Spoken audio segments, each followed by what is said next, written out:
ടാറ്റ 1618 ടാറ്റ 1618 വണ്ടിയാണിത് വന്നിട്ട്. അതൊക്കെയാണ് അടിപൊളി പരിപാടിയൊക്കെയാണ്.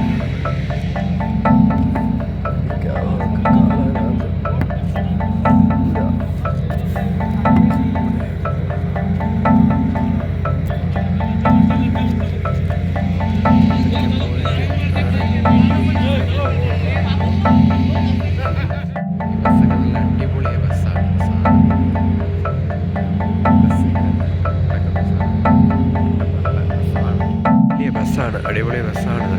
നമ്മുടെ ടാറ്റയുടെയാണ് തന്നേക്കുന്നത്. ടാറ്റ SCG എന്നൊക്കെ പറഞ്ഞാണ് അത് കിടക്കുന്ന സാധനം. അതൊക്കെ വന്നിട്ടാണ് വന്നേക്കുന്നത്.